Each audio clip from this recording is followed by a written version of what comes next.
Hello दोस्तों, कैसे हैं आप सब। स्वागत है आपका सीपीसीटी एंड एमपी एग्जाम में। मैं प्रमोद आपका स्वागत करता हूं सीपीसीटी एंड एमपी एग्जाम में। देखिए दोस्तों, अभी तक हमने काफ़ी क्वेश्चन कंप्लीट कर लिए। हिंदी के 40 क्वेश्चन कल की क्लास तक कंप्लीट हो चुके थे। आज हम आगे के क्वेश्चन करवाने वाले हैं।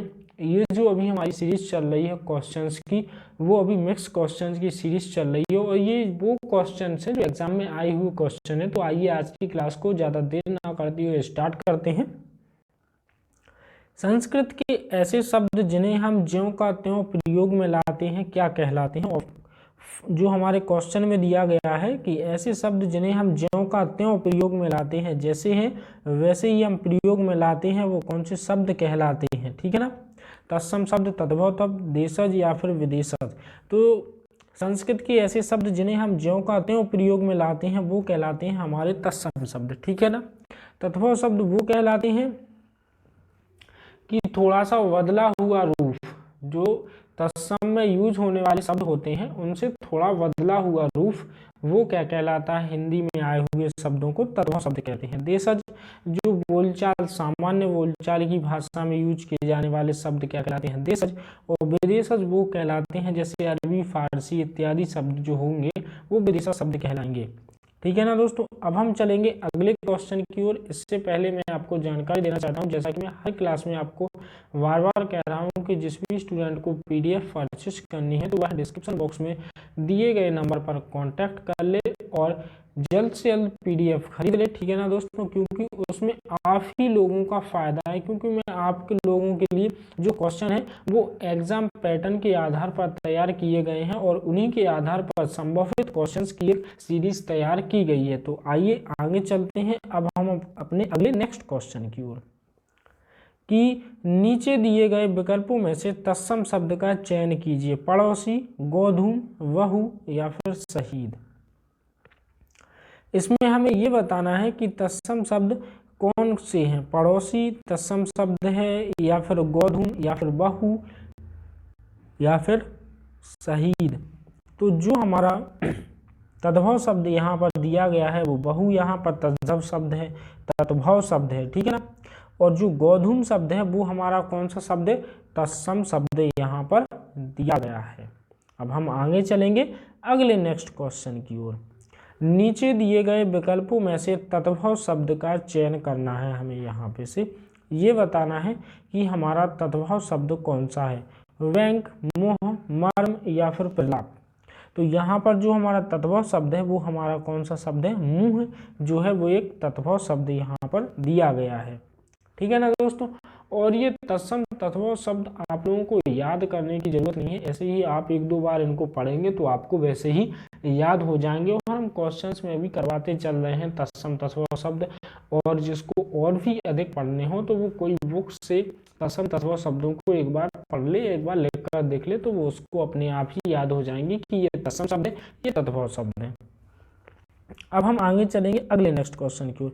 वानर का तद्भव शब्द क्या होता है। वानर, वंदर, वांदर या फिर बंदर। तो जो वानर का हमारा तद्भव रूप है वो कौन सा है, बंदर।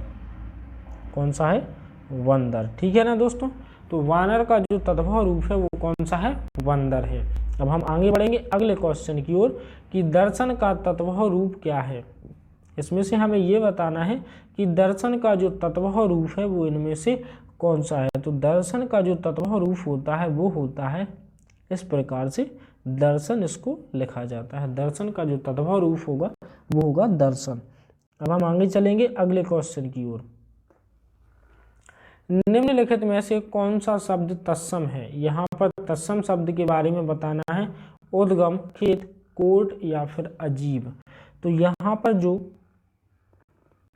उद्गम शब्द दिया गया है वो हमारा कौन सा शब्द है, तत्सम शब्द दिया गया है। कौन सा, उद्गम शब्द जो है वो हमारा यहाँ पर तत्सम शब्द दिया गया है। अब चलेंगे अगले क्वेश्चन की ओर। निम्नलिखित में से कौन सा शब्द तद्भव है। बिच्छू, सड़पद, वर या फिर भ्रमर।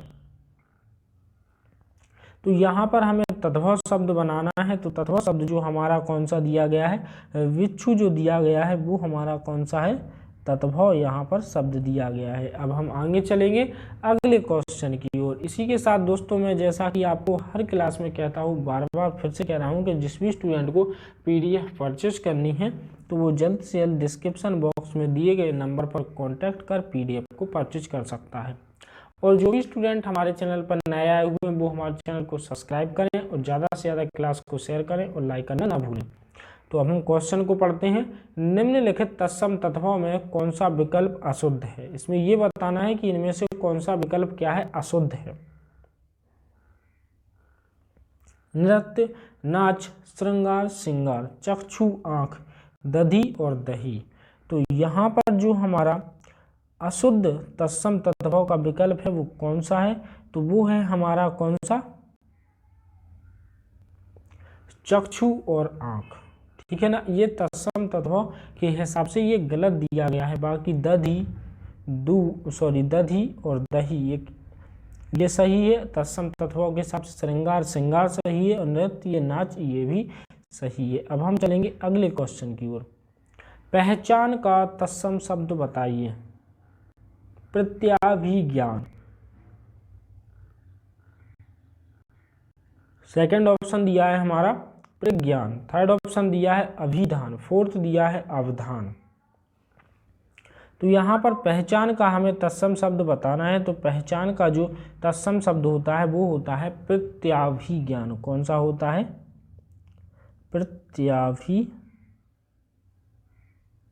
क्या है हमारा तत्सम शब्द है। अब हम चलेंगे अगले क्वेश्चन की ओर। अगला क्वेश्चन ये है कि निम्नलिखित में से कौन सा शब्द तत्सम नहीं है? यहाँ पर तत्सम नहीं है शब्द बताना है। घृत, अतिन, दुग्ध या फिर आंसू।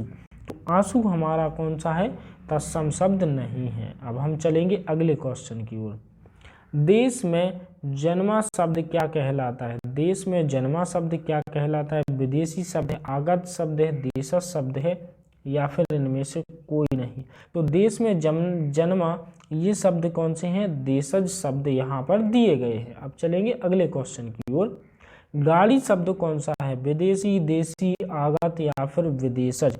तो जो गाड़ी शब्द है वो हमारा कौन सा शब्द है? देशी शब्द दिया गया है। गाड़ी कौन सा शब्द है? देशी शब्द है। अब चलेंगे अगले क्वेश्चन की ओर। अगला क्वेश्चन ये दिया गया है हमारे लिए कि मध्यकालीन अरबी तथा फारसी साहित्य में भारत की भाषाओं के लिए किस शब्द का प्रयोग मिलता है? मध्यकालीन अरबी तथा फारसी साहित्य में भारत की भाषाओं के लिए किस शब्द का प्रयोग मिलता है? रेख्ता, दूहा, जबान और हिंदी। तो मध्यकालीन अरबी फारसी साहित्य में भारत की भाषाओं के लिए जो शब्द प्रयोग किया जाता है वो किया जाता है जबान। ठीक है ना दोस्तों। अब हम आगे चलेंगे अगले क्वेश्चन की ओर। खालिक वारी किसकी रचना है? खालिक वारी किसकी रचना है? खालिक वारी की रचना किसके द्वारा की गई है? खालिक खलक के द्वारा, रहीम के द्वारा, अमीर खुसरो के द्वारा या फिर अकबर के द्वारा। तो खालिक वारी जो रचना है उसके लेखक हैं अमीर खुसरो। अब हम आगे बढ़ेंगे अगले क्वेश्चन की ओर। खड़ी बोली हिंदी में सर्वप्रथम रचना करने वाले कवि का नाम क्या है? खड़ी बोली हिंदी में सर्वप्रथम रचना करने वाले कवि का नाम क्या है? जायसी, खुसरो, विद्यापति या फिर भारतेंदु। तो खुसरो जो है वो खड़ी बोली हिंदी में सर्वप्रथम रचना करने वाले कवि हैं। कौन है? खुसरो। आगे चलेंगे। हिंदी के उद्भव का सही क्रम कौन सा है? पाली, प्राकृतिक, अपभ्रंश, अपभ्रंश। प्राकृतिक, पाली, अपभ्रंश, अपभ्रंश। अपभ्रंश, प्राकृतिक, अपभ्रंश या पाली, अपभ्रंश, प्राकृतिक, पाली या अपभ्रंश। तो हिंदी के उद्भव का सही क्रम दिया गया है। सबसे पहले आई पाली, फिर प्राकृतिक, फिर अपभ्रंश, फिर इसके बाद आई अपभ्रंश। अब चलेंगे अगले क्वेश्चन की। अपभ्रंश को पुरानी हिंदी किसने कहा था? ग्रेसर ने, श्याम सुंदर दास ने, चंद्रधर शर्मा गुलेरी के द्वारा या भारतेंदु के द्वारा। तो इसका हमारा आंसर हो जाएगा चंद्रधर शर्मा गुलेरी के द्वारा अपभ्रंश को पुरानी हिंदी कहा गया है। अगला क्वेश्चन ये है कि साहित्य अपभ्रंश को पुरानी हिंदी किसने कहा है? साहित्य अपभ्रंश को पुरानी हिंदी किसने कहा है? आचार्य रामचंद्र शुक्ल, हजारी प्रसाद द्विवेदी, शिव सिंह सेंगर, राहुल साहित्य संकृत्यन। तो ये कहा है रामचंद्र शुक्ल ने। आचार्य रामचंद्र शुक्ल के द्वारा साहित्यिक अपभ्रंश को पुरानी हिंदी कहा गया है। अब अगले क्वेश्चन की ओर चलते हैं। अपभ्रंश की उत्तरकालीन अवस्था का नाम? पाली, प्राकृतिक, संस्कृत या फिर अवहट्ट। तो अपभ्रंश की उत्तरकालीन अवस्था का जो नाम है वो है अवहट्ट। अब दोस्तों आज की क्लास को हम यहीं पर करेंगे समाप्त। मिलेंगे कल हम अपने इसी समय इसी टाइम रात 8 बजे। तो आज के लिए इतना ही। जय हिंद, जय भारत।